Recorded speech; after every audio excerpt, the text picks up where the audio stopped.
glorificado seja o nome do Senhor. Queridos, vocês ouviram o testemunho do irmão Renilson. Ele esteve lá em Central, Bahia, esteve visitando a nossa base missionária. O trabalho lá está crescendo demais, muito avanço para a glória de Deus. 25 casas de paz foram feitas lá no sertão, muita gente entregando a vida para Jesus. Já temos lá o terreno, já temos o espaço. O Instituto da Água Viva ganhou também lá o espaço para construir as salas de multiuso, para implantar balé, informática, reforço escolar.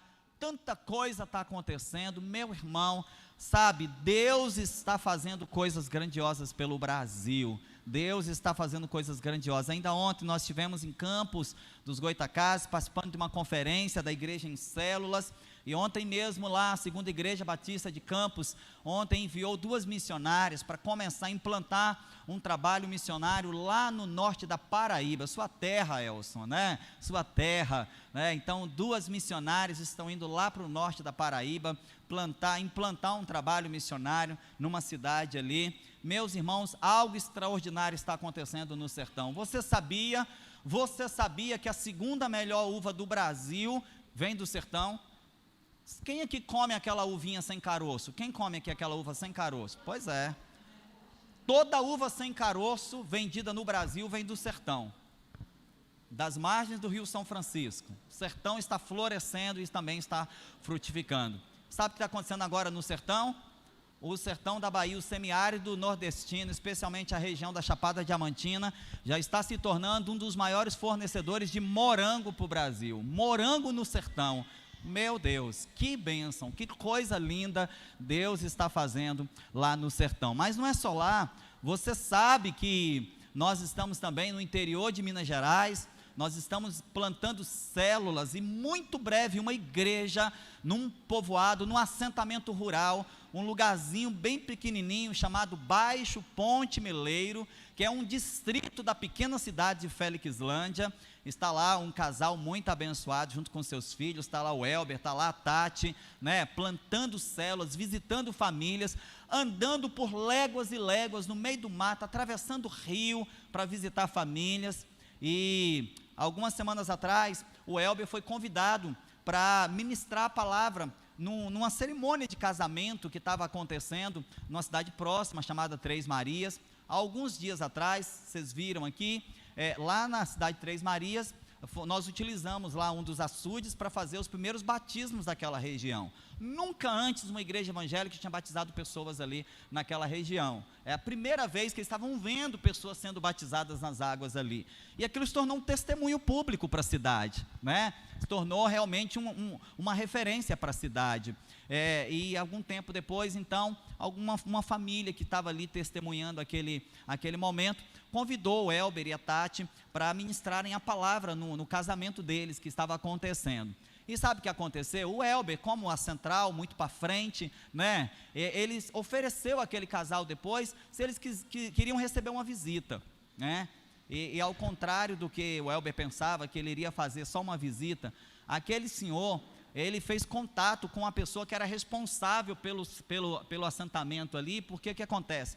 Assentamento rural, ele precisa ter uma pessoa responsável por aquele lugar, é a pessoa que vai responder pelas famílias dali, como se fosse um presidente de uma associação de moradores, né? E aquele casal, o Elber contactou aquele senhor para a possibilidade dele ter liberdade para entrar lá e fazer uma visita, para ele não chegar como intruso, não chegar como desconhecido. Meus irmãos, vocês não sabem o que Deus está fazendo. Eu pedi o pessoal do áudio aí, pessoal da comunicação, para preparar 2 áudiozinhos que eu recebi lá de Felixlândia. Olha a conversa do Elber com a menina aí que cuida lá do assentamento rural. Vê se você consegue ouvir isso aí. Oi, Helena. Parece que é a Igreja Batista, porque ele foi enviado do Espírito Santo para cá. A sogra dele mora aqui nesse lado aqui, do lado da BR. E ele foi enviado pela missão da Igreja Batista para fazer missão aqui. Então eu acredito que é a Igreja Batista mesmo. Qualquer coisa depois confirma com ele direitinho. Oi, Antônio, boa tarde. Menino, mas nem precisa de intermediar com ela, não. Nós estamos precisando muito, muito, muito, muito disso. Eu, para ir na igreja, Oi, Antônio, boa tarde. Menino, mas nem precisa de intermediar com ela, não. Nós estamos precisando muito, muito, muito, muito disso. Eu, para ir na igreja. Oi, Antônio, boa tarde. Menino, mas nem precisa de intermediar com ela, não. Nós estamos precisando muito, muito, muito, muito disso. Eu, para ir na igreja, eu dependo de carona, porque lá na BR, sabe? Muito longe. Se ele vem aqui dentro, né, para pregar a palavra, para evangelizar. Uai, nós estamos dentro, amigo. É só você passar meu número para ele, que a gente combina, e como você está oferecendo a sua casa, melhor ainda, né? Não tem problema nenhuma. Para Deus, as portas estão abertas. Jamais. Mas ela não está aqui, não. Ela está no Rio pescando com a minha mãe. Quando ela chegar, eu vou falar com ela. Você ouviu o que essa mulher disse? Para Deus, as portas estão abertas. É uma mentira o que o diabo está colocando na cabeça de muito crente, dizendo assim: ninguém quer nada com Deus, ninguém quer nada com Jesus. Não adianta pregar o evangelho, não, só se for lá no seu condomínio. Só se for por aí onde você está andando. Eu acho que você está andando com gente errada. Porque o que é mais o que a gente está ouvindo por aí, irmãos, se eu pudesse dar carona para o culto, para todo mundo que me pede, eu tinha que comprar uma van. A grande questão é que as portas de fato estão abertas para o evangelho. A grande questão é que nós talvez não estejamos percebendo as oportunidades. Estamos nos prendendo em nossas próprias limitações. Estamos talvez deixando de fazer aquilo que de fato Deus nos chamou para fazer. Essa menina, na verdade, a ligação do Elber foi no sentido de conversa lá com a presidente da associação para ver se eu posso entrar. Todo melindroso, você observou? Todo melindroso. E aí ela, que nada, não precisa falar, pelo amor de Deus, é para pregar o evangelho, é para falar de Jesus. Nós estamos precisando. Venham, podem vir. E eu tenho certeza, irmãos, muito em breve nós vamos trazer boas notícias dessa nova base missionária, desse novo ponto de pregação do evangelho. De fato, Deus está usando quem quer ser usado. Você pode dizer para o seu irmão? Fala para o seu irmão: Deus está usando quem quer ser usado. Fala de novo: Deus está usando quem quer ser usado.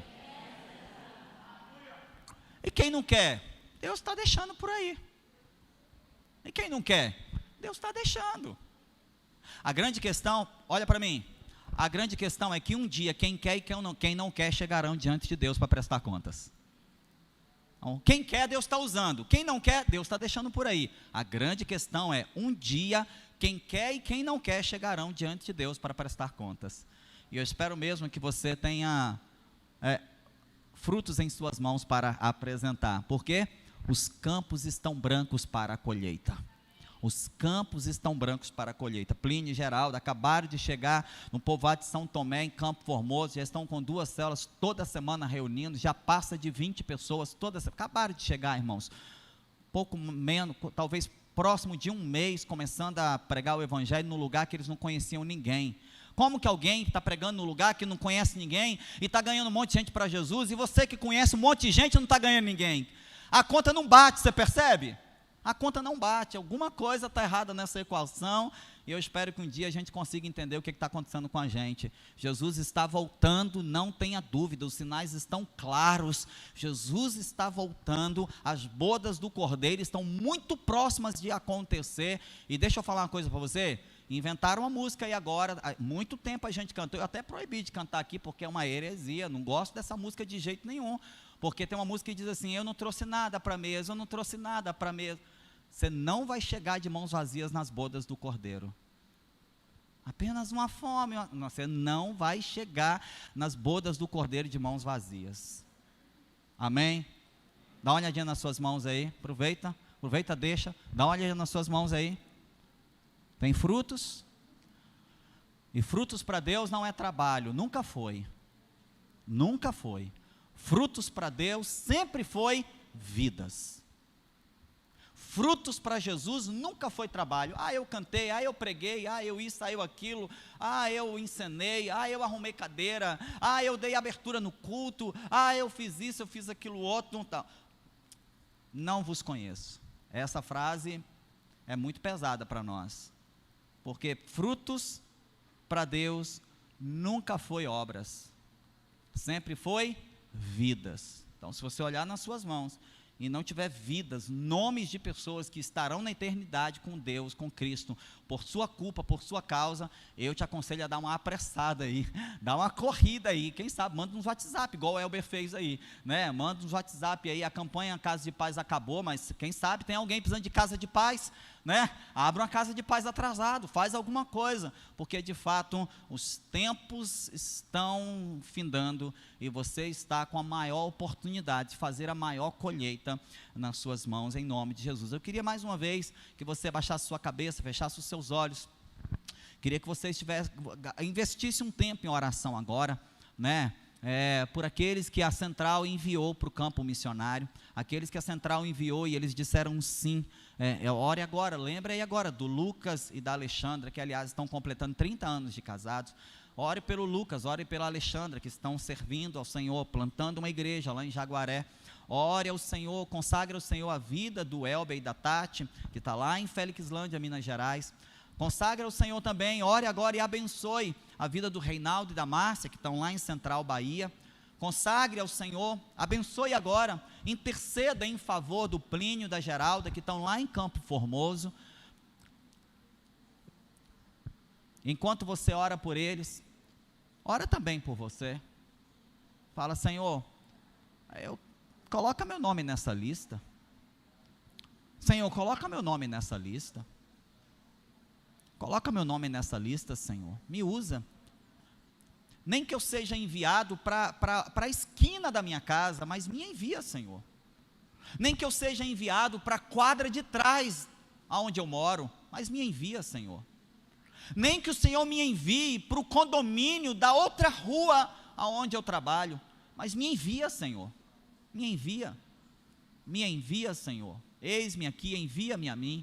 Se os campos estão brancos, eu quero ser um trabalhador nesta colheita.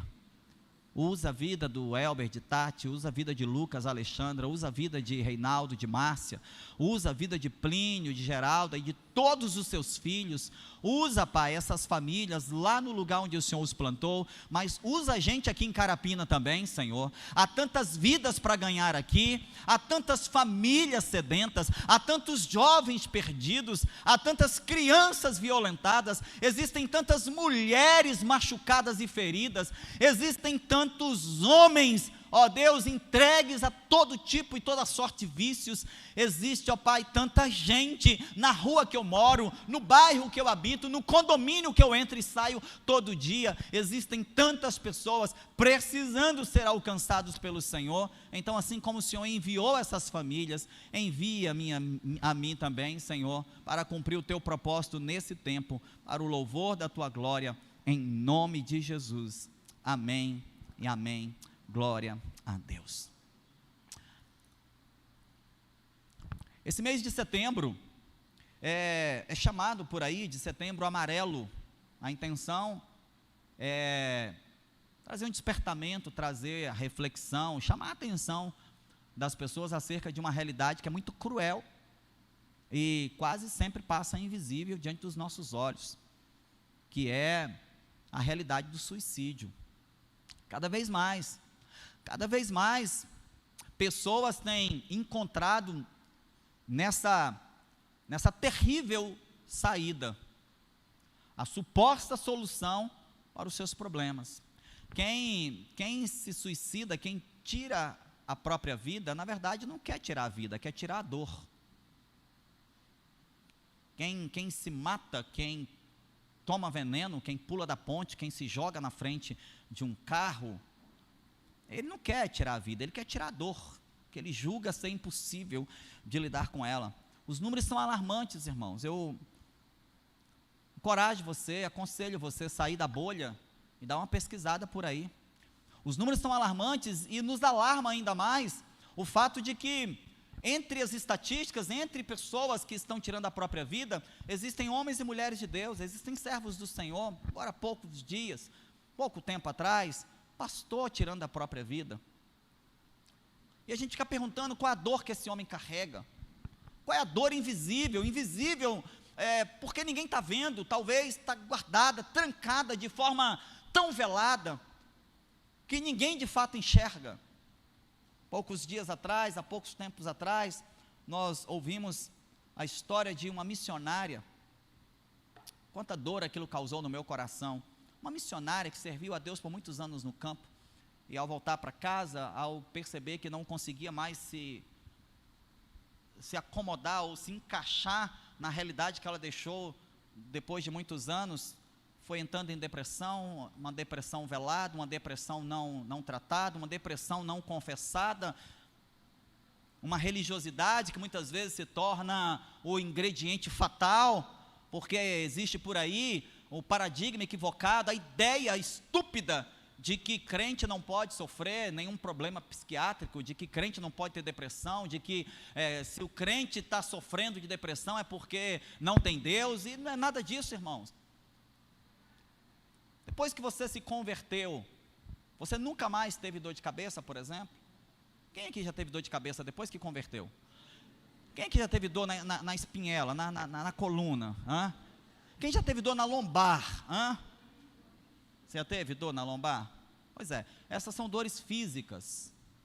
Se depois que você se converteu, você ainda assim teve dores físicas, o que te impede de ter dores emocionais?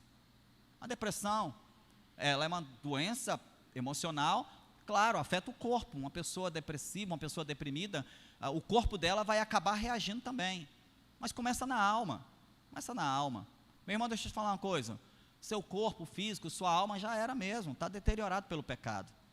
E como está deteriorado pelo pecado, nós estamos sujeitos à síndrome do pânico, à depressão, nós estamos sujeitos à síndrome de burnout, estamos sujeitos a ter TDAH, transtorno do déficit de atenção e hiperatividade. Crente sofre essas coisas, mas há uma diferença. Há uma diferença entre um crente e um incrédulo. O crente sabe aonde depositar suas dores. O crente sabe aonde destinar os seus sofrimentos. Mas quando alguém chega ao ponto de cometer o suicídio, é porque não encontrou um lugar seguro, pelo menos na ótica dele, para ele despojar essa dor. E ele foi carregando, acumulando, até um ponto de se tornar inviável, inconcebível.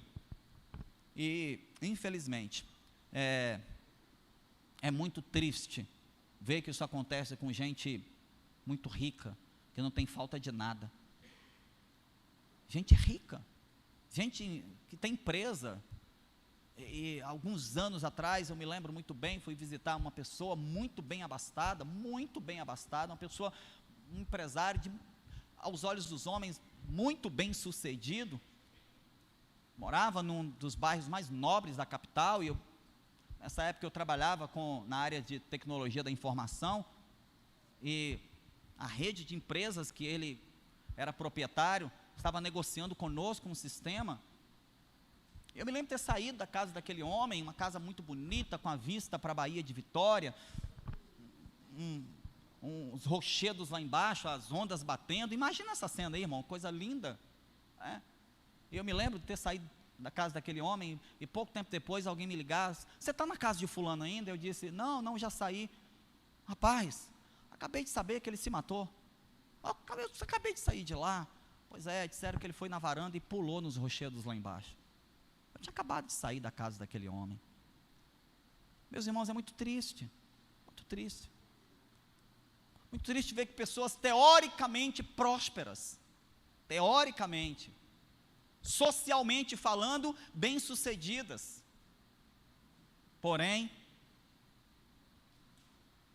internamente mal resolvidas. Isso se aplica também ao campo espiritual. Não se engane, irmão. Esse irmão que está do seu lado, que muitas vezes está levantando a mão, está chorando, ele está doido para sumir. Está doido para sumir. A gente lê aquele salmo de Davi: ah, se eu tivesse asas. Não sei se você já leu. Davi tem um salmo que ele escreve assim: ah, se eu tivesse asas. A gente poetiza e pensa que Davi está adorando. Ele está dizendo assim: se o Senhor me der asas, eu sumo. Se eu tivesse asas, eu desapareceria, porque eu não aguento mais a pressão, as cobranças. Eu não aguento mais. Existem pessoas muitas vezes que exteriormente, elas têm mesmo uma capa de crente, elas dizem aleluia, elas dizem a paz do Senhor, quando no coração delas está uma guerra. Elas dizem amém, quando na verdade a vontade era dizer misericórdia. Pessoas que muitas vezes estão sorrindo por fora, mas estão desesperadas por dentro. Pessoas que infelizmente muitas vezes estão se escondendo atrás de uma capa religiosa. Estão usando a igreja como se aqui fosse uma arca de Noé que protege contra o dilúvio lá de fora. Qual é o problema? O problema é que quando sai daqui, chega lá fora e percebe que a tempestade não passou, percebe que a chuva ainda está caindo, muitas vezes não saber administrar essas circunstâncias, não saber lidar com os intempéries da vida, está fazendo gente rica dar fim à própria vida. Por que você está falando tanto isso hoje, Marcelino? Porque hoje o tema é viva com prosperidade. Viva com prosperidade. Lembra da proposta desse mês? Setembro Vivo.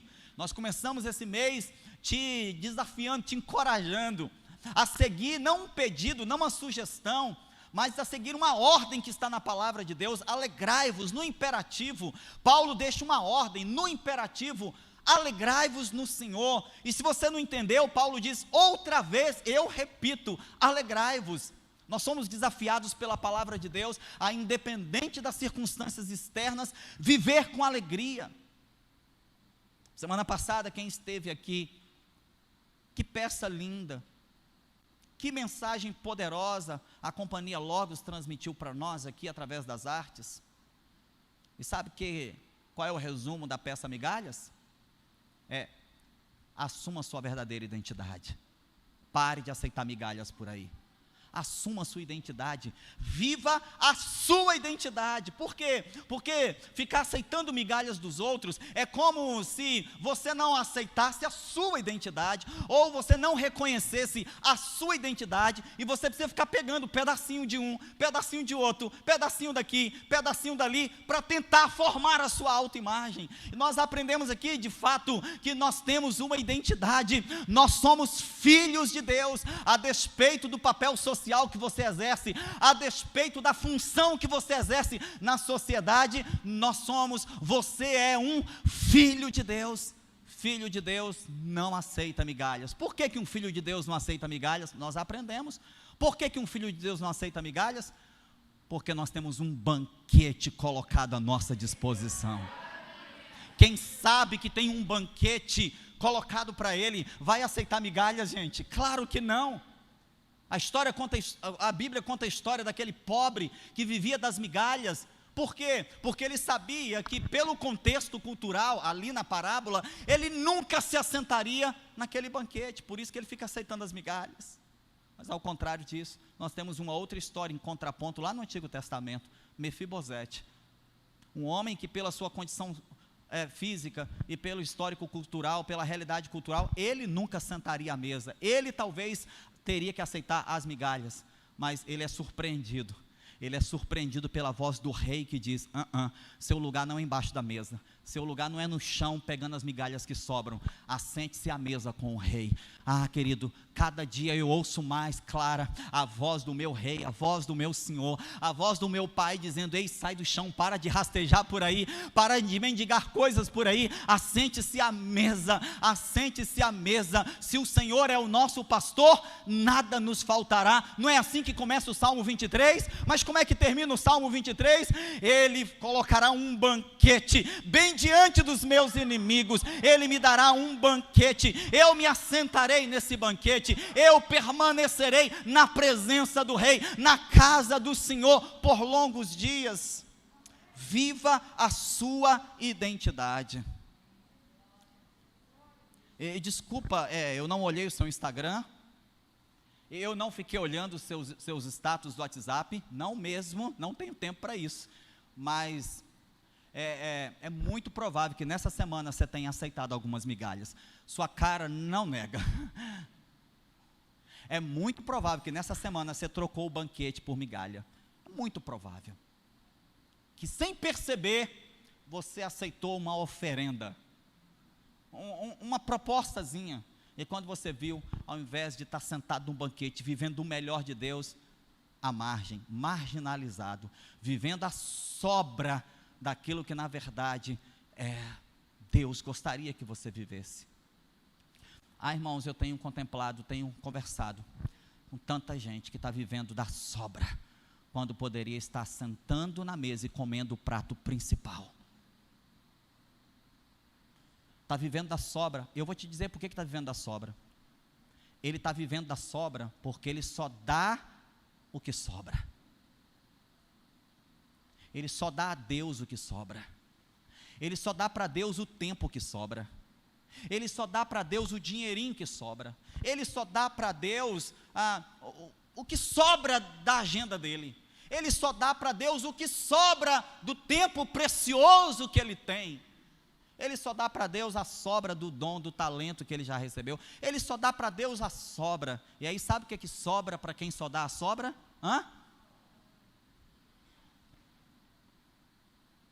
Não culpe Deus por você estar vivendo de sobras. Avalie a si mesmo. É possível que você esteja se acostumado a dar e receber sobras. E hoje eu quero te convidar a subir mais um degrau, a ir mais alto. Eu quero te convidar a olhar para a palavra de Deus e entender que é possível viver com prosperidade.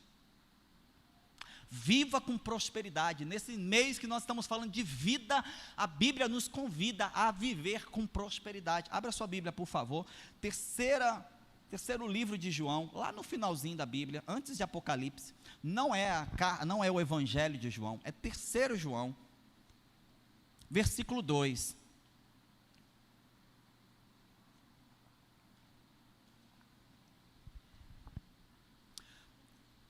Terceira carta de João, lá no finalzinho da Bíblia mesmo, pertinho de Apocalipse. 1º, 2º, 3º João, você vai ver lá. O versículo 2. Quero ler com você o versículo 2. Eu não falei o capítulo, obviamente, esse livro só tem um capítulo. Então, quando não tem o capítulo, a gente fala só o versículo mesmo, porque não tem como se perder. Então, o versículo 2 de 3 João diz assim, é uma carta, né? É uma carta. 1º, 2º e 3 João são cartas que ele escreveu. Essa carta específica, essa terceira carta que João escreveu, bom, como diz o versículo 1, está aí bem na sua frente aí, é uma carta que ele escreveu a um presbítero da igreja chamado Gaio. Não é Gael, é Gaio, tá? Não é para o Gael ainda a carta, é para o Gaio. Então, essa carta, 3 João, ele escreveu para um homem que era presbítero da igreja, chamado Gaio, a quem ele amava de verdade. Gostoso ouvir isso, né? Gostoso ouvir alguém dizer assim, te amo de verdade. Te amo de verdade. Não é fachada, não é farsa, não é figurinha, não é só like, curtida, de verdade. Te amo de verdade. Eu não vou mandar você falar para o seu irmão, porque vai que é falso e aí pega mal para você. Mas quem sabe até o final a gente consegue olhar para alguém hoje aqui e falar, te amo de verdade, né? Nessa carta, depois de endereçá-la, João diz assim, amado,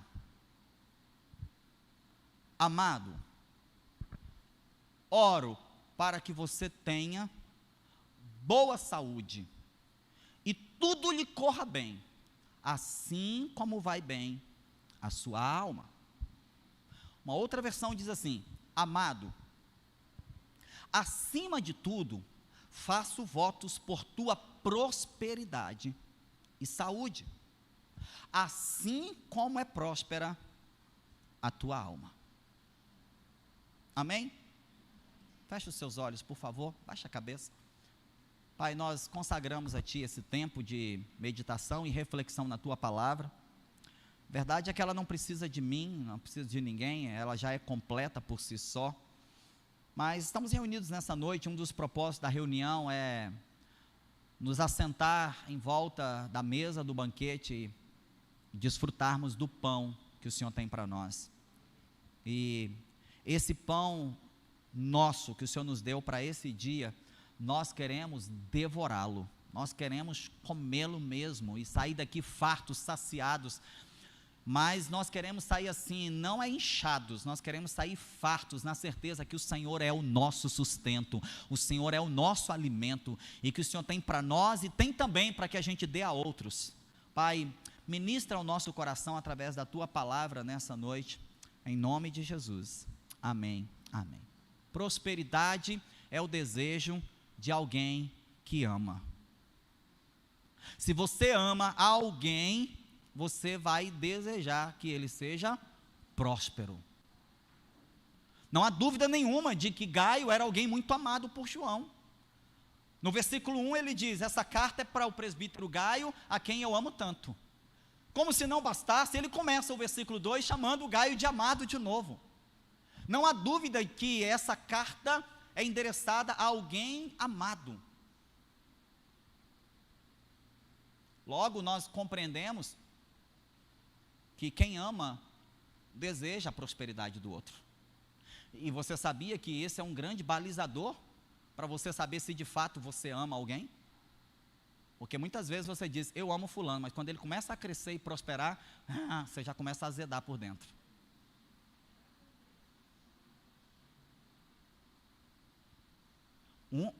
Aliás, o padre Fábio de Mello, ele foi mal interpretado injustamente alguns anos atrás, porque ele disse isso, que a maior prova de amizade não é quando o outro vai mal, é quando o outro vai bem. Porque se você aceitar ficar bem do lado do seu amigo, quando ele está prosperando e isso não afeta você, a amizade é verdadeira. Mas quando a amizade é falsa, quando o relacionamento é danoso, quando a relação ela é tóxica, quando o outro começa a se dar bem, isso começa a te incomodar. E aí você percebe que muitas vezes um começa a atacar o outro. Um começa muitas vezes a boicotar o crescimento do outro. A prosperidade do outro faz esse ficar incomodado a ponto de boicotar, a ponto de sabotar.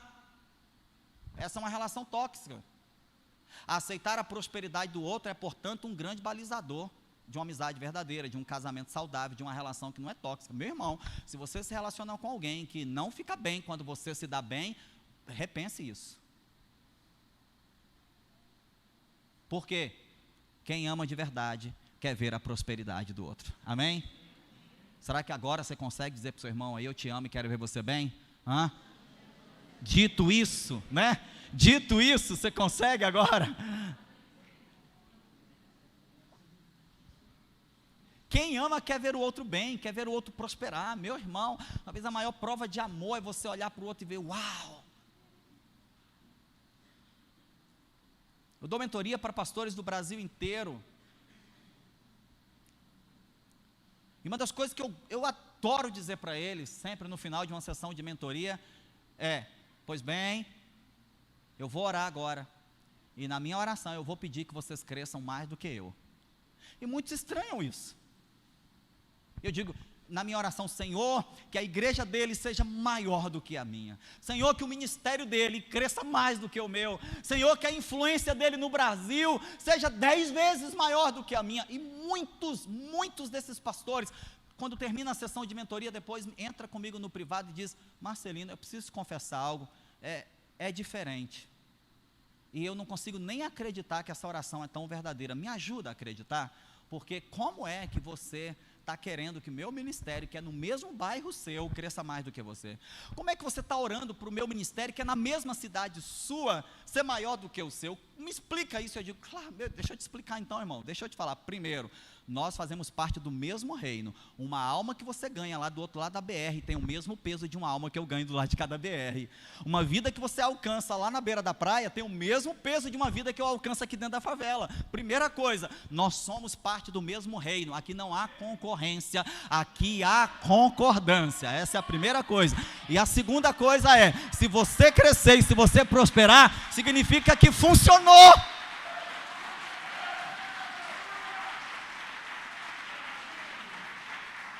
Se o teu ministério crescer, se o teu ministério prosperar, eu vou acreditar que funcionou. Eu vou entender que eu não perdi tempo com você, eu investi tempo em você. Meu irmão, deixa eu te dizer uma coisa, meu irmão. Não perca tempo com ninguém. Invista tempo em alguém. Invista tempo. E deixa eu te falar, nem toda semeadura ocorre logo após, nem toda colheita ocorre logo após a semeadura. Aprenda isso. Existem sementes que você vai lançar sobre a terra, que vai demorar muito tempo para prosperar. Isso não significa que você semeou errado. Aliás, o pastor Luciano Subirá, ele tem uma ministração em que ele pergunta: você quer ser um pé de feijão ou quer ser um carvalho? Porque se você quiser ser um carvalho forte, firmão, se prepara, pelo menos 70 anos, para ele crescer e estar em ponto de produzir alguma coisa. Existe um ditado na Grécia que diz que quem planta tâmaras nunca vai comer tâmaras. Porque ela só vai produzir muitos anos depois que esse sujeito morrer. Talvez os netos de quem plantou uma tamareira é que vai começar a comer tâmaras. Eu começo afirmando que quem ama deseja a prosperidade do outro. Observe isso no casamento. Perceba se o seu casamento ele é verdadeiramente saudável ou tóxico. Perceba se um está torcendo pela prosperidade do outro. Observe isso nos seus relacionamentos. Observe isso as pessoas com quem você está andando. Há pessoas que não desejam a sua prosperidade, pelo contrário, há pessoas que vão sabotar qualquer possibilidade de você prosperar. Isso é um relacionamento tóxico. Observe no seu ministério, observe no ministério que você faz parte, observe isso na célula que você participa, observe no mundo que te cerca. Quem ama deseja a prosperidade do outro. Louvado seja Deus. Amado, é assim que João começa dizendo: amado Gaio, acima de tudo, ou seja, o que é mais importante para mim é que você seja próspero. Não é o que a gente acabou de ler? Gaio, acima de tudo, ou seja, o que é mais importante para mim é que você seja próspero. Eu faço votos por tua prosperidade e saúde. Eu te amo, Gaio. E porque eu te amo, meu amigo, eu quero que você esteja bem. Eu te considero pacas. E porque eu te considero assim, eu torço, e não apenas torço, mas o que eu puder fazer para abrir os caminhos para que você possa passar, o que eu puder fazer para facilitar os meios para você ser uma pessoa melhor, eu farei. Eu faço votos, eu oro, eu intercedo a Deus, Gaio, todos os dias, para que você seja próspero, abençoado. Agora, presta atenção, tem um conceito aí, tem uma chave nesse versículo tão pequenininho, que muitas vezes é a explicação para a nossa pobreza e para a nossa miséria. Porque João diz assim para Gaio: Gaio, eu quero muito que você seja próspero, assim como a sua alma é próspera. Gaio, é como se João estivesse dizendo assim: Gaio, a sua alma é tão equilibrada, você é tão organizado emocionalmente, que eu torço para que essa prosperidade da sua alma alcance, chegue em todos os lugares da sua vida, todos os quartos. É como se João estivesse dizendo assim: Gaio, eu visitei a sua casa e vi que o seu quarto é um brinco. E sabe o que eu desejo? Que assim como eu vi que o seu quarto é um brinco, eu desejo que a sua sala também seja muito arrumada. Eu desejo que o seu banheiro seja limpo, cheiroso. Eu desejo que a sua cozinha seja organizada, com armários, vai pegando aí, irmão, com armários embutidos, né, com móveis planejados.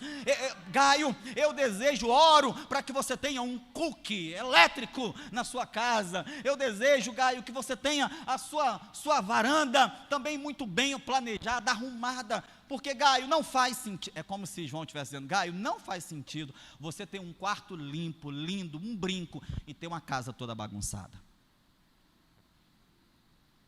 Então, João está dizendo para Gaio: Gaio, eu te conheço, eu sei que você é um cara emocionalmente próspero, e como você é emocionalmente próspero, meu desejo é que essa prosperidade que eu vejo na sua alma alcance todos os outros níveis da sua vida. Levanta a sua mão e fala: isso é uma chave que eu preciso virar. Isso é uma chave, irmãos. Olha que legal, no sentido original, a palavra prosperidade não tem a ver necessariamente com riqueza. Felizmente, a cultura ocidental associou as duas coisas de imediato, porque a cultura ocidental é muito capitalista. O mundo ocidental é muito voltado para o capital, para o ganho, para o dinheiro, para o ouro, para a plata, la plata, né? Então, automaticamente, o mundo ocidental, e de carona, a igreja ocidental, associa automaticamente a palavra prosperidade com dinheiro, riqueza. Então, fulano é muito próspero. Deve morar na Ilha do Boi. Pois é, então, o camarada que pulou da varanda era de lá. Havia prosperidade. Alguém disse, fulano é tão pobre que ele só tem dinheiro. Uma voz antiga disse, fulano é tão pobre que ele só tem dinheiro. Prosperidade, o termo original, já que nós usamos a Bíblia como a nossa referência, o termo original na Bíblia de prosperidade não traz a ideia de alguém que ganhou na loteria. Não. O termo original, prosperidade na Bíblia, traz a ideia de alguém que saiu para viajar e chegou bem no seu destino. Essa é a ideia original. Quando alguém fala na Bíblia assim, quando você lê na Bíblia prosperidade, não está dizendo que aquela pessoa é rica materialmente. Pode ser. Mas toda vez que você lê a palavra prosperidade na Bíblia, tem a ver com alguém que começou bem e terminou bem. Tem a ver com alguém que concluiu com sucesso a sua jornada. Fulano foi próspero, como diz nossos hermanos paraguaios e de habla Espanha, eles dizem, fulano logrou êxito. O que é lograr êxito em espanhol? Lograr êxito é concluiu bem, terminou o que começou a fazer. E lograr êxito na fala hispânica tem a ver com fulano foi próspero. Ele prosperou no que ele tentou fazer. Prosperidade, portanto, tem a ver com ser bem-sucedido nas nossas empreitadas, ainda que você tenha começado a cavar agora seu primeiro poço. Ainda que você esteja com uma pá na mão e começou agora a cavar seus poços, está atrasado, porque já mandamos você cavar poço tem mais de um mês. Mas ainda que você tenha começado agora a cavar seu primeiro poço, se você terminar bem a escavação desse primeiro poço, você é alguém próspero. Porque quando você terminar de cavar o primeiro poço, eu falei que é uma chave.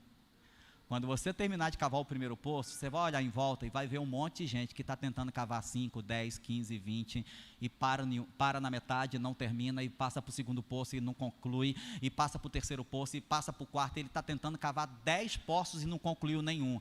Então, quem é mais próspero? Quem começou 10 e não terminou, ou quem começou um mísero, singelo e humilde poço e está concluindo ele? Então pense bem. Talvez você está achando que ser próspero é ter muita coisa. Ser próspero não é ter muita coisa. Ser próspero é estar bem com uma coisa bem feita.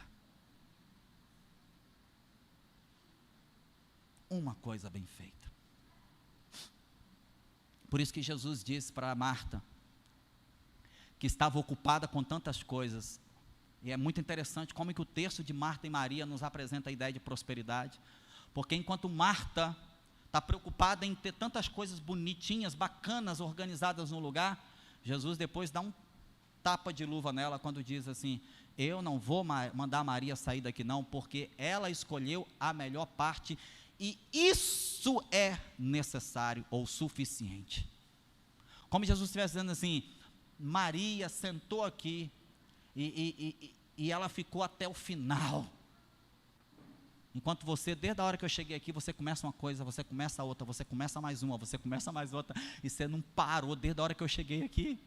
Como se isso fosse prosperidade. Você está tentando viver com base em resultados, mas Jesus está dizendo, eu não meço as pessoas por resultado, a minha régua está baseada em relacionamento. Por isso eu não vou mandar Maria sair daqui, porque ela escolheu uma coisa só, E isso é o mais importante que poderia ter sido feito aqui. Prosperidade, portanto, tem a ver com concluir bem, ser bem-sucedido nas nossas empreitadas.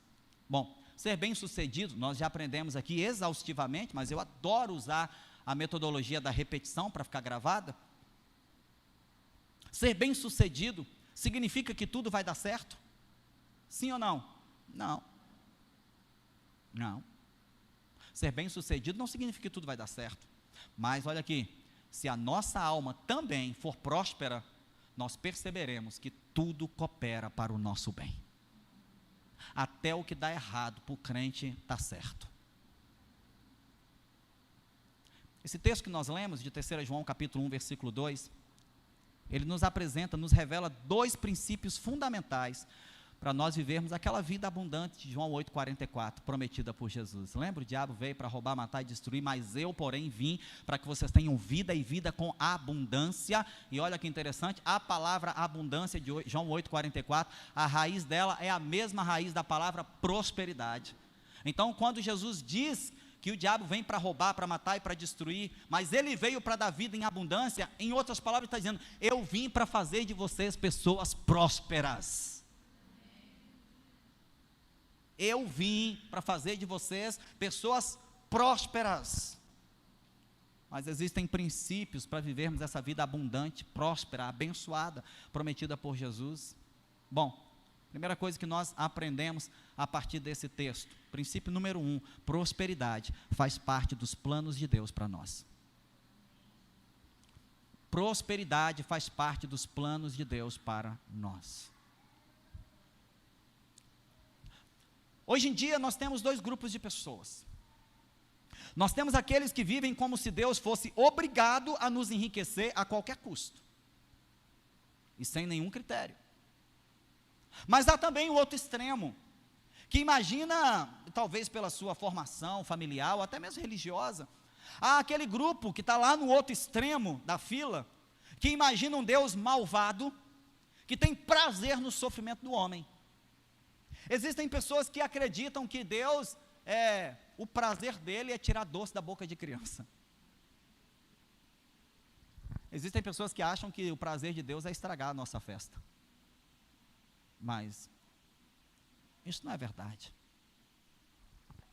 A Bíblia nunca nos apresentou esse Deus.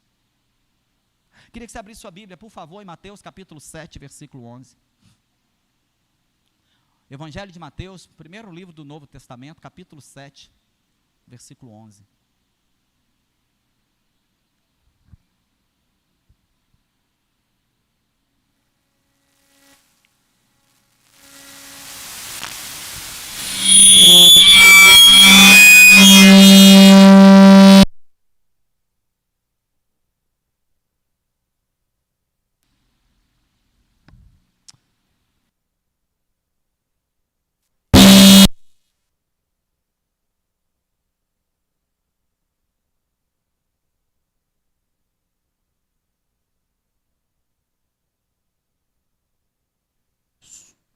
Ok. Nos perdoem, por favor. Mateus capítulo 7, o versículo 11. Olha o que diz a palavra de Deus. Se vocês, apesar de serem maus, sabem dar coisas boas aos seus filhos, quanto mais o Pai de vocês que está nos céus dará coisas boas aos que lhe pedirem. Se nós, falhos, pecadores, todo dia acordamos querendo dar o melhor para os nossos filhos.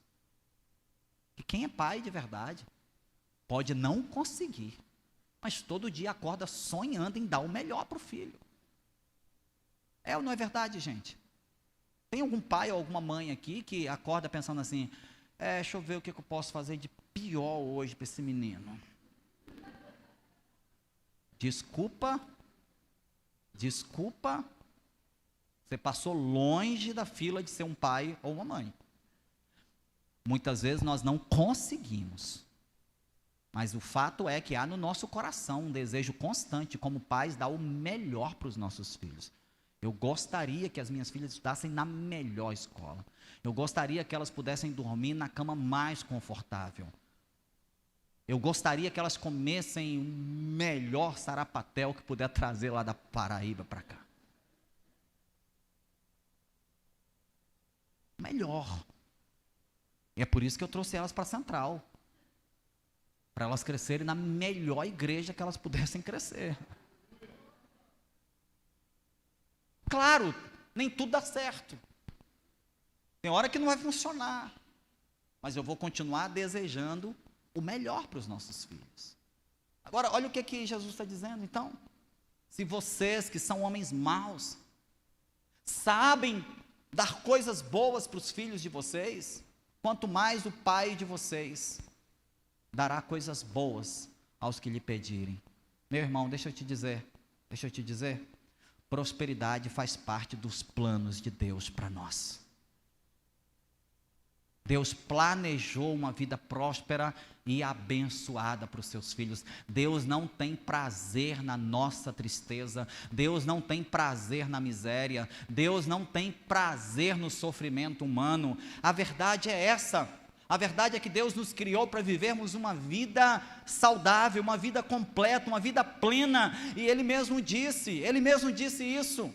Eu darei o melhor a vocês, vocês comerão do melhor dessa terra, se atentamente ouvirem a minha voz, se me obedecerem, vocês comerão o melhor dessa terra. É um desejo do coração de Deus que você viva bem, que você seja próspero, que você seja abençoado. Sim, eu afirmo, Deus deseja que sejamos bem-sucedidos. Ele quer o nosso bem. E Ele planejou meios para que nós sejamos prósperos enquanto peregrinamos nessa terra. Segundo princípio que nós aprendemos a partir desse texto, aprendemos que a verdadeira fonte de prosperidade não é o banco, não é a financeira, não é o dinheiro que a gente tem. A verdadeira fonte de prosperidade, segundo o texto que nós lemos, é a nossa alma. Meu irmão, não se engane. Meu irmão, não se engane, a verdadeira fonte de prosperidade é a nossa alma.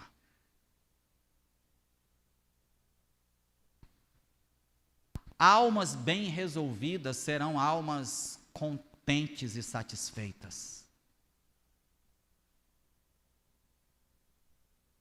Mesmo com isso. Almas mal resolvidas peregrinarão a vida inteira atrás do pote de ouro no final do arco-íris. Mesmo tendo isso. A verdadeira fonte de prosperidade é a nossa alma. Se a verdadeira fonte de prosperidade é a nossa alma, logo nós concluímos que talvez o grande inimigo da nossa prosperidade é também a nossa alma.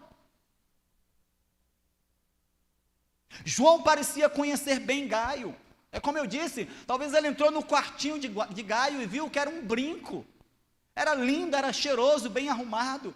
Então João diz, do mesmo jeito que o seu quarto é cheiroso, é um brinco, é arrumado, meu desejo, a minha oração, eu faço votos, que toda a sua casa seja assim.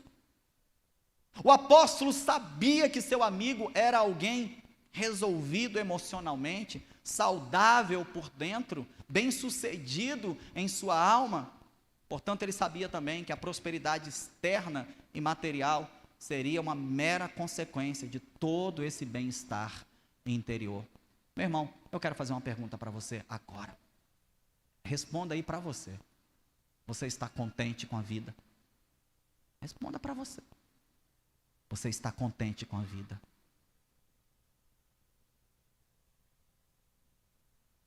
De fato, nós vivemos uma geração de descontentes. E onde é que reside o problema? O problema reside no salário que é baixo? Não, porque eu conheço pessoas que vivem felizes com R$500. E eu não sou franciscano. E eu não sou adepto de voto de pobreza, não, irmão. Mas eu estou levando você nessa noite a considerar a possibilidade do seu inimigo ser outro. E talvez você está usando as suas munições errado, com quem ou aquilo que não é o seu verdadeiro inimigo. Ora, se o seu salário de 2.000 é a razão de você estar descontente, como é que você vai explicar quem está contente com 500? Quem está dando graças a Jesus?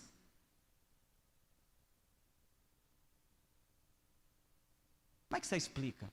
Se você tiver uma explicação, por favor, use o microfone, vem aqui, por gentileza. Nos ajude a, de repente, enxergar um lado da vida que talvez a nossa ignorância não permitiu enxergar.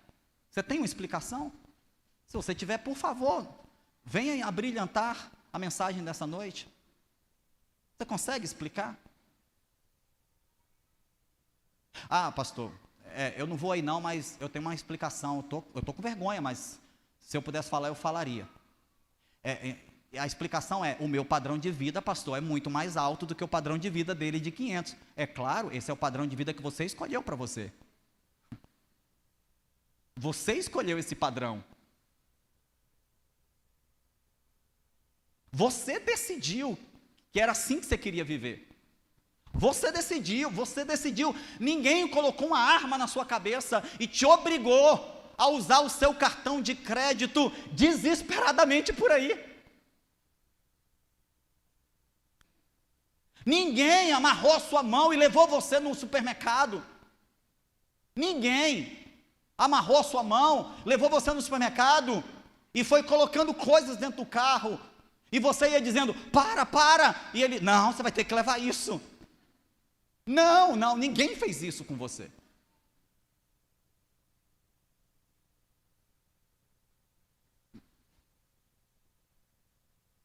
Alguém te obrigou a dar R$300 numa camisa?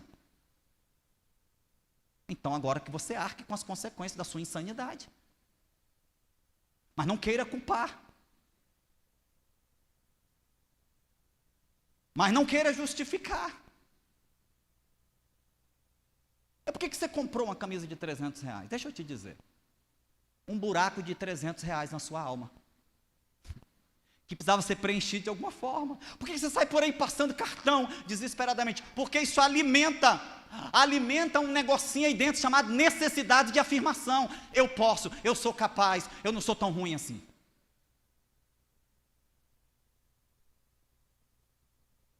Então, desculpa, mas essa justificativa que você ia dar no microfone, é melhor você nem vir dar, que você vai passar vergonha mesmo. Não cola.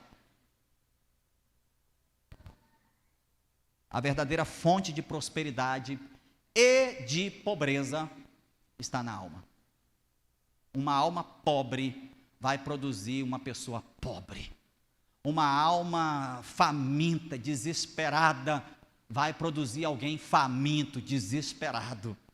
Uma alma inquieta vai produzir alguém inquieto.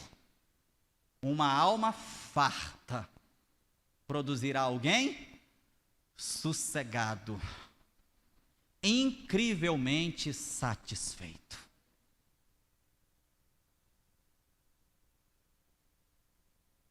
A verdadeira fonte de prosperidade é a nossa alma. Quem está bem no emocional sempre estará bem em todas as outras áreas da vida. Prosperidade material sem crescimento emocional traz ruína. Anote isso, nem que seja na sua memória. Prosperidade material sem desenvolvimento emocional traz ruína. E nós temos um exemplo bíblico disso. O rei Uzias, aquele que fez Isaías chorar no ano da morte dele. Aquele que fez Isaías se entristecer, mas também a morte de Uzias produziu a maior experiência que o profeta Isaías poderia ter na vida dele. Uzias era primo de Isaías. Essa é uma das razões pela qual Isaías ficou tão triste no ano da morte dele. Abra sua Bíblia, por favor, lá no Antigo Testamento, 2 Crônicas, segundo livro das Crônicas, capítulo 26.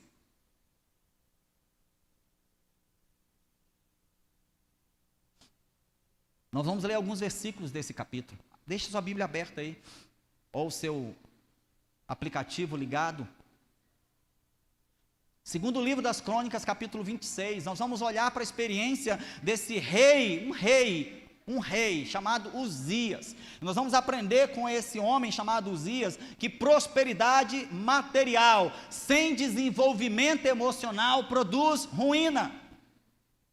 Não vale a pena enriquecer no bolso se o coração continuar pobre.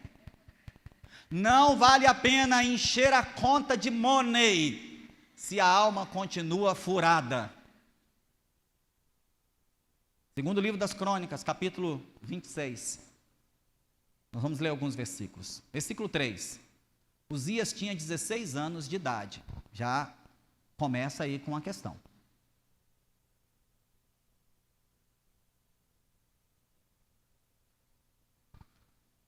Toda pessoa de 16 anos é imatura? Não, principalmente porque eu conheço uma turma aí de 50 que tem menos miolo do que de 16. Então, idade não é sinônimo de maturidade. Porém, é um indicativo de muita coisa. E é por isso que existe maioridade penal. É por isso que existem as regras de a partir de tal idade, pode isso, pode aquilo. Porque idade não diz tudo, mas significa muita coisa. Uzias começa a reinar com 16 anos de idade. Você entregaria a chave do seu carro? Talvez sim. Você entregaria a chave da sua casa e viajaria? Já começou a ficar complicado, né? Ei, você entregaria o governo de uma nação? Nós estamos falando de um garoto de 16 anos de idade. Tudo bem que nos tempos bíblicos eram diferentes, mas fica claro com o decorrer da história que ele ainda não tinha maturidade, muito menos emocional para o sucesso. Presta atenção aqui. Existem pessoas que buscam um sucesso rápido demais e elas não têm maturidade para administrar quando o sucesso chega. Assim como existem pessoas que buscam riqueza rápido demais, quando o dinheiro vem, perde tudo, joga tudo fora, porque não tem maturidade para administrar o que ganha. Paulo, falando aos Gálatas, diz, não se entregue a herança na mão de criança, porque vai perder tudo. Não acompanham? Acompanha. Uzias tinha 16 anos quando começou a reinar. Reinou 52 anos em Jerusalém. Sua mãe morava em Jerusalém, era natural dali, chamava-se Jecolias. Ele fez o que o Senhor aprova, tal como seu pai Amazias. Buscou a Deus durante a vida de Zacarias, que o instruiu no temor de Deus. Enquanto buscou o Senhor, Deus o fez prosperar. Vou ler de novo. Enquanto buscou o Senhor, Deus o fez prosperar. Então, ele começa muito bem, mas você lembra que no começo da mensagem eu disse que a palavra prosperidade no sentido original tem a ver com começar bem e terminar bem, concluir com êxito uma tarefa entregue? Então, começa bem, né? Começa bem, apesar de ter 16 anos, ele começa bem, ele olha para o exemplo do seu pai Amazias, faz igual, então fez o que o Senhor aprova, buscou a Deus durante a vida de Zacarias, que era o profeta e mentor dele, que o instruiu no temor do Senhor, e enquanto Uzias buscou o Senhor, Deus o fez prosperar. Bênção, legal demais. Agora vamos lá para o versículo 15, dá uma descida aí, versículo 15. O que Uzias fez? Em Jerusalém, construiu máquinas projetadas por peritos para serem usadas nas torres e nas defesas das esquinas. O cara se tornou um engenheiro. O cara subiu de nível.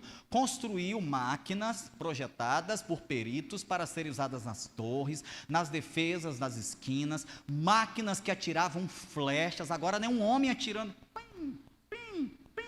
Agora Uzias projetou e construiu máquinas flecheiras. Já viram isso em filme medieval? Aquelas máquinas atiradoras de flechas? Uzias é o pai disso. Uzias é o inventor disso. Já viu aquelas máquinas que catapultam pedras nos filmes? Tuf! Já viram? Aí, ó. Ele projetou máquinas que atiram flechas e grandes pedras. Ele foi, versículo 15, extraordinariamente ajudado. Que cara próspero, que cara abençoado. Ele foi extraordinariamente ajudado e assim tornou-se muito poderoso. E sua fama espalhou-se para longe, famoso, conhecido, todo mundo querendo entrevistar, aparece em tudo quanto é capa de jornal, recebe certificado, recebe medalha, recebe troféu, título de cidadão não sei o quê, título de cidadão não sei da onde, Guinness Book, o nome dele está lá, o cara que mais construiu máquina, o cara que mais venceu batalha, está lá, um cara extraordinariamente abençoado. Mas olha o versículo 16, por favor. Se você não prestou atenção até agora, presta atenção no 16. Entretanto, depois que Uzias se tornou poderoso, o seu orgulho provocou uma grande queda. Ele foi infiel ao Senhor. Olha como é que termina. Não podia ter terminado do jeito que começou lá. Mas olha como é que termina. Ele foi infiel ao Senhor, seu Deus, entrou no templo do Senhor para queimar incenso a outros deuses. Olha o versículo 21. Olha o final da vida de Uzias. O cara começou bem, temendo ao Senhor, servindo a Ele, imitando seu pai, que foi obediente a Deus. Agora, olha como é que o versículo 21 diz. O rei Uzias sofreu de lepra até o dia que morreu. Olha aqui. Não basta começar bem. Prosperidade é terminar bem. Olha como é que termina. Começou até bem, né, Fernando? Começou bem. Uau! Eita glória! Agora vai, paz do Senhor, irmãos! Olha como é que termina. Cheio de lepra. Até o dia que morreu. Durante esse tempo, precisou morar numa casa separada. A lepra faz isso com a pessoa. Tem que ser isolada.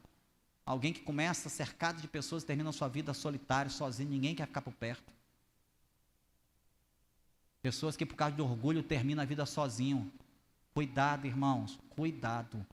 O orgulho que te faz trocar uma pessoa hoje é o mesmo orgulho que tirará todas amanhã.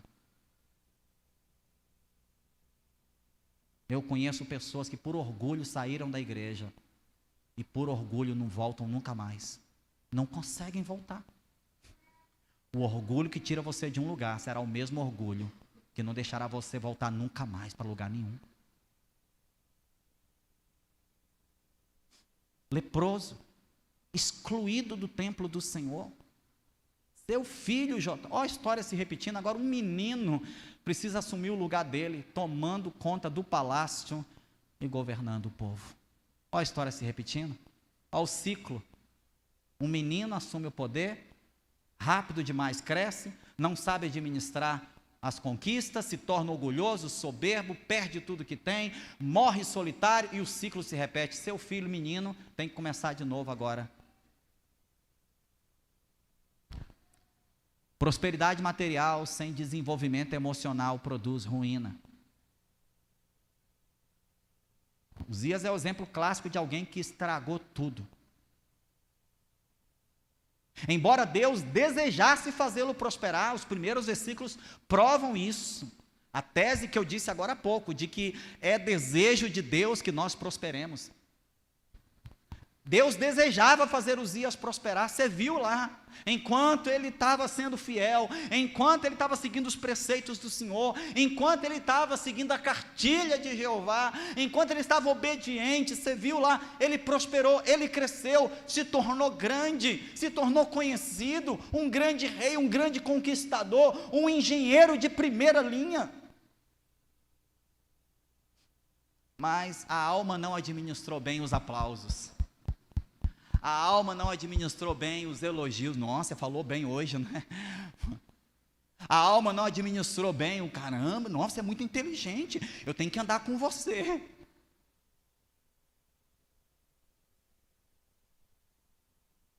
A alma não administrou bem o sucesso. Meu irmão, deixa eu te falar. Quando o sucesso bater a sua porta, não abra. Não abra. Dica de quem já quebrou a cara. Quando o sucesso bater a sua porta, não vai abrir. Olhou no olho mágico, é sucesso? Não vai abrir não. Volta no espelho, dá uma olhadinha na sua cara e pergunta: eu estou pronto para o sucesso? Porque olha só, se você não pronto para o sucesso, abre a porta para o sucesso, ele te destrói. O sucesso destrói quem não está pronto para ele. Você vê o tanto de artistas aí. Você vê Hollywood. Hollywood é a prova cabal do que eu estou dizendo agora. Você vê Times Square, é a prova do que eu estou dizendo agora. Os mercados financeiros são a prova do que eu estou dizendo agora. A televisão é a prova do que eu estou dizendo agora. Pessoas que eram pessoas felizes, bonitas, bacanas. Aí eu fico até achando que é montagem. Aí bota uma foto do sujeito, agora o sujeito está destruído, acabado, totalmente desfigurado. Prosperidade material sem desenvolvimento emocional traz ruína. Uzias começou muito bem, mas desproporcionalmente, ele vai buscando crescimento material, mas não vai buscando, paralelo aqui, crescimento emocional. Não vai buscando inteligência para lidar com as pressões que o sucesso impõe. As pessoas querem sucesso, mas quando as pressões do sucesso batem à porta, elas desesperam. Deixa eu te falar, irmão, o sucesso é cruel. Todo mundo quer ser empresário. Vai. Empresário não dorme, principalmente virada de mês. Quando você está lá dormindo, porque você sabe que quinto dia útil cai na sua conta, o empresário está fazendo conta para pensar de onde vai sair. Mas todo mundo quer ser empresário. Todo mundo quer ser empreendedor. Hã? A onda agora é ser o quê, Lu? É empreendedor. Hã? Mas te falar, irmão, empreendedor tem que suar, tem que acordar cedo, tem que dormir tarde. Empreendedor tem que construir a própria carreira. Não tem ninguém batendo palma para você, não. As pessoas não estão batendo palma para você, as pessoas estão felizes com o que você está oferecendo para elas. As pessoas não te amam, as pessoas se servem da sua utilidade. Espero que a ficha caia. Elas se servem da nossa utilidade. E aí quando a gente percebe isso, quando a ficha cai, nós já estamos no auge, já está todo mundo usando a gente. Deixa eu te falar, irmão, você quer sucesso? Prepare-se para ser usado. Quem tem sucesso em qualquer área da vida vai ser usado. As pessoas vão usar quem tem sucesso, é claro. Eu vou usar quem tem fracasso? Hein? Eu vou acessar quem é fracassado? Eu não vou, vou acessar quem tem sucesso. E às vezes eu vou acessar, e eu vou abusar do sucesso dessa pessoa. Então você quer ter sucesso em qualquer área da vida? Prepare-se. Toda pessoa bem-sucedida é alguém usado. É alguém que ri durante o dia, mas chora horrores durante a noite. Pessoas de sucesso. Bem-vindo ao mundo real e a cores. Alice, sai do bosque. Existe um mundo real. Sabe qual é a boa notícia? Nesse mundo real, Deus deseja que sejamos prósperos. Prósperos, abençoados, bem-sucedidos. Mas presta atenção, sem crescimento emocional, esse sucesso que nós buscamos, ao invés de nos abençoar, nos amaldiçoa. Sem saúde emocional, esse sucesso que a gente está buscando, ao invés de nos colocar para cima, nos empurra para baixo. Foi o que aconteceu com Uzias, empurrou ele para baixo, a ponto dele terminar a vida dele no fundo do poço, leproso, solitário, abandonado, ninguém estava nem aí para ele, e o filho já estava assumindo o lugar. Deixa eu te falar, irmão, se prepara. Você está achando que na hora que você sair de cena, vão ficar todo mundo lamentando, ai, que falta, tem uma fila esperando você sair de cena para tomar o seu lugar. Hello, welcome to the real life. Bem-vindos à vida real. Quando eu morrer, vai ter uma fila se lamentando, porque tem uma fila de gente prontinha para assumir seu lugar.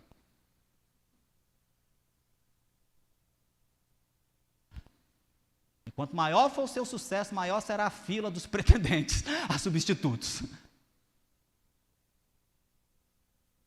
Se você não estiver bem na alma, isso vai acabar com você, gente. Perceber que as pessoas estão usando do nosso sucesso para ficarem bem. Se a gente não estiver bem da alma, isso acaba com a gente. Mas ei, o seu sucesso é para os outros usarem mesmo. Deus não te dá nada para que você represe. Tudo que Deus te dá é para que você escoe. Você não é uma represa, você é um rio. O sucesso que Deus te dá é para você abrir as comportas e deixar esse sucesso tocar nas pessoas, abençoar as pessoas, servir as pessoas. Ah, mas se eu servir as pessoas, elas vão me usar. Aleluia! Ah, mas se eu deixar as pessoas vir, elas vão abusar. Aleluia! É para isso que você nasceu, irmão, para servir aos outros, para ser um degrau para o outro crescer. É para isso que nós nascemos. Essa é a nossa razão de existência, ser uma plataforma para o outro prosperar. Você não gostou disso? Mas lá no início você ouviu que quem ama deseja a prosperidade do outro. Você já está repensando sobre o amor, né?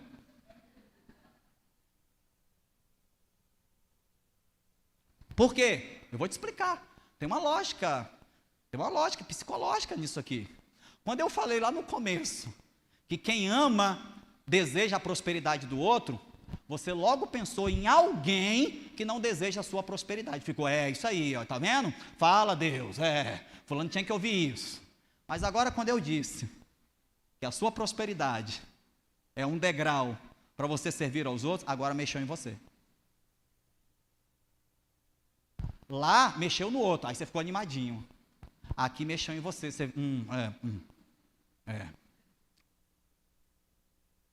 Mas não é justo. Eu ouço isso todo dia. Me permita abrir um parêntese. Eu ouço isso todo dia. Mas pastor, isso não é justo. Em que raio de lugar que tu leu dizendo que essa vida seria justa, pelo amor de Deus? Me mostra! Como é que tu espera um mundo injusto ser justo com você?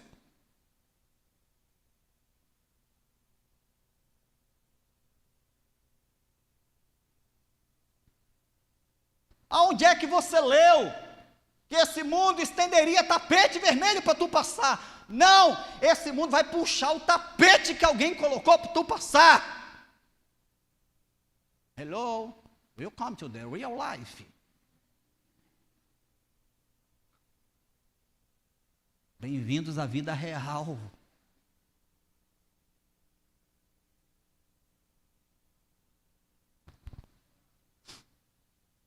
O sucesso subiu a cabeça de Uzias. Ele não estava preparado para as consequências do sucesso.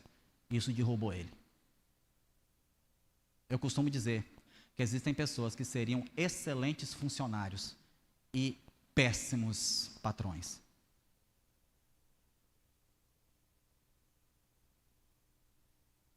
Ele não saberia lidar com as pressões do sucesso. Ele não sabe lidar com a pressão da energia que faltou, ele desespera.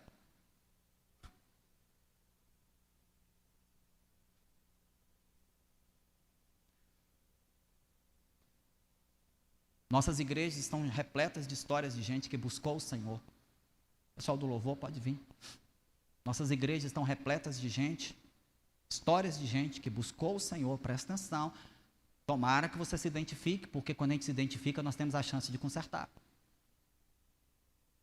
Nossas igrejas estão repletas de histórias de gente que buscou o Senhor, alcançou sucesso, mas não se deixou prosperar na alma, na mesma proporção em que prosperou nas outras áreas. O resultado, sempre o mesmo. Não souberam lidar com as conquistas, muito menos com as consequências das conquistas que tiveram. Bom, por exemplo,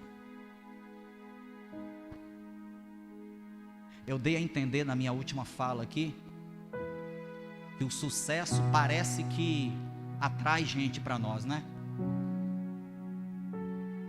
Nem sempre. 95% das pessoas de sucesso sofrem de solidão, depressão e abandono. Porque é muito difícil conviver com alguém de sucesso. Eu vou te explicar por quê. Porque a maioria absoluta das pessoas não estão resolvidas na sua alma. E elas não ficam bem perto de alguém que venceu. Boa parte de nós evita andar perto de gente vencedora. Sabe por quê? A vitória dele revela o meu fracasso.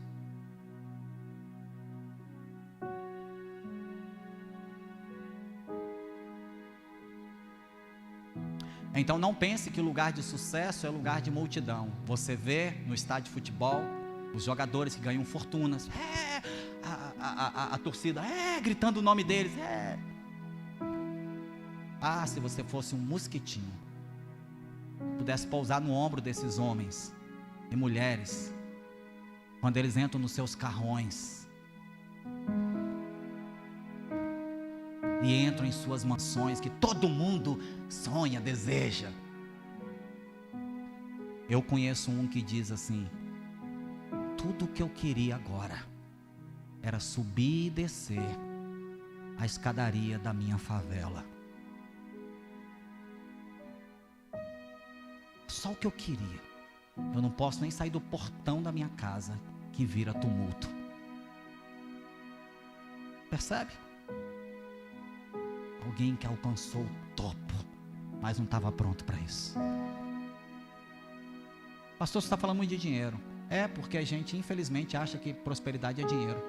E eu estou exaustivamente provando aqui que não necessariamente prosperidade tem a ver com dinheiro. Prosperidade não tem a ver com ter tudo. Prosperidade tem a ver com não sentir falta de nada. Vou repetir. Prosperidade não significa necessariamente ter tudo. Prosperidade é não ter falta de nada. Por isso que o salmista diz: o Senhor é o meu pastor, nada me faltará. Em outras palavras, ele está dizendo: de nada terei falta. Isso é prosperidade. Essa é a verdadeira prosperidade. Porque quando a prosperidade ela está desalinhada com o coração de Deus, você viu no caso de Uzias, ela vai produzir o quê? Egoísmo. É tudo meu, eu ganhei, agora é meu, eu lutei para conquistar isso e ninguém vai tomar, ninguém vai ter. Egoísmo. E vai produzir o orgulho. Eu sou bom. Quer? Então venha onde eu cheguei.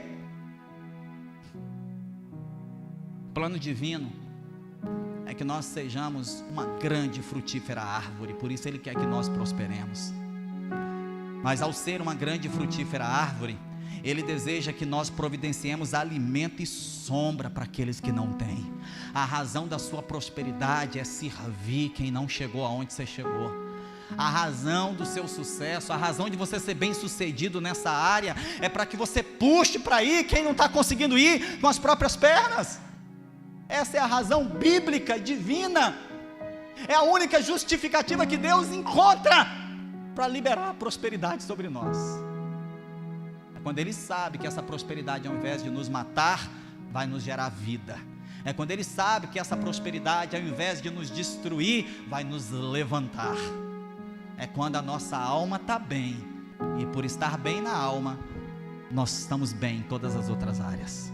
É quando nós somos prósperos emocionalmente, e sendo próspero emocionalmente, Deus pode nos dar tudo o que Ele quiser nos dar, porque Ele sabe que isso não vai detonar a nossa fé, isso não vai detonar o nosso caráter, isso não vai detonar a nossa relação com a família. Quantas pessoas que ao conquistarem qualquer coisa na vida, se tornam inimigos da família. Essa prosperidade Deus não quer nos dar. Mas o plano divino é que nós tenhamos prosperidade, e tendo prosperidade, nós desenvolvamos em nosso coração gratidão e contentamento. Filipenses capítulo 4, versículo 11 a 13. Infelizmente, nós adoramos o versículo 13 e esquecemos dos versículos anteriores. A gente adora dizer, posso todas as coisas naquele que me fortalece. Vira patuar, objeto de sorte para alguns. Escreve no carro como se isso fosse impedir até de ter acidente.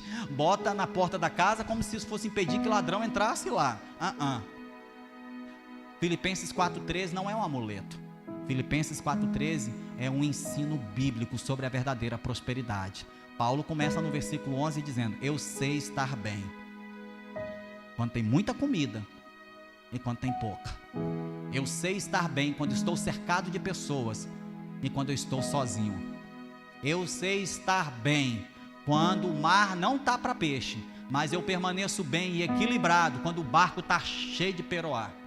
Eu sei estar bem quando todo mundo está concordando comigo, mas eu permaneço bem, eu não viro um monstro quando as pessoas começam a discordar. Eu sei estar bem toda e qualquer situação, porque eu posso todas as coisas naquele que me fortalece. Você pode repetir isso? Eu posso todas as coisas naquele que me fortalece. Agora vamos dizer juntos, posso todas as coisas naquele que me fortalece. De novo, posso todas as coisas naquele que me fortalece. Quando a nossa alma está bem resolvida, nós vamos manter sempre o espírito de gratidão e contentamento, ao mesmo tempo em que nos esforçaremos para conquistar a porção exata daquilo que Deus preparou para nós. Guarde isso. Gratidão é sempre manter o coração alegre por algo recebido. Contentamento é crer que Deus tem o controle absoluto, independente de qualquer circunstância. Se no momento o copo está pela metade, é porque é exatamente disso que nós precisamos. Qual o problema? O pessimista e o ingrato reclama porque o copo está meio vazio. O otimista e o grato agradecem porque o copo já está quase cheio. Gratidão e contentamento é chave para uma vida próspera.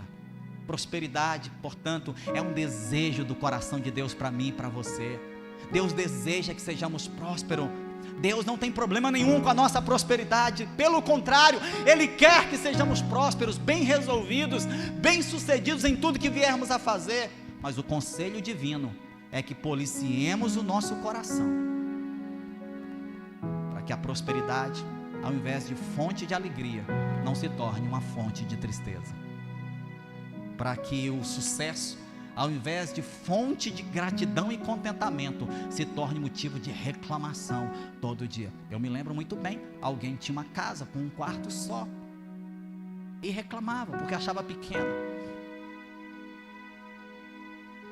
E de repente, pá, uau, as portas se abriram e agora ela tem uma casa de 3 quartos.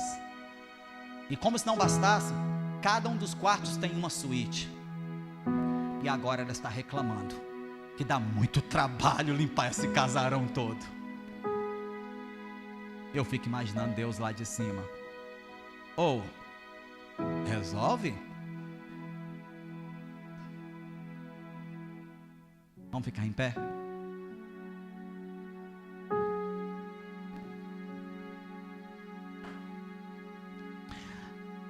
Prosperidade é permitir que o Espírito Santo gere em nós gratidão e contentamento. Deus deseja que você seja próspera, mas se isso for destruir você, Ele não deixa. E lembra, prosperidade não é só dinheiro. Deus deseja que sua família seja próspera. Deus deseja que seu ministério seja próspero. Deus deseja que no seu trabalho você seja próspero. Deus deseja que em cada área da sua vida você seja próspero. Porém, a questão é, a régua que mede a nossa prosperidade não é o extrato que a gente tira da conta. A régua que mede a nossa prosperidade é a condição do nosso coração. Amado Gaio, eu desejo que você seja próspero e vá bem, assim como vai bem a sua alma. A régua que mede a nossa prosperidade não é externa, é interna.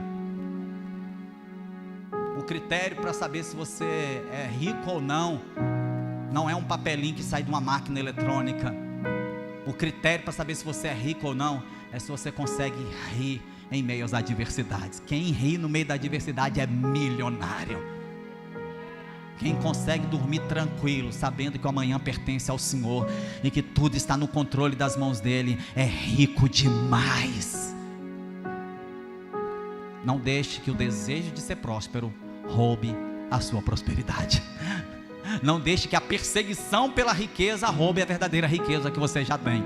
Não deixe que o desespero por ter sucesso roube o sucesso que Deus já te deu. Prosperidade é deixar o Espírito Santo gerar no nosso coração gratidão e contentamento. Assim, alinhados com o coração de Deus, nós seremos prósperos e abençoados em tudo que nós fizermos. Vamos adorar Jesus nessa noite.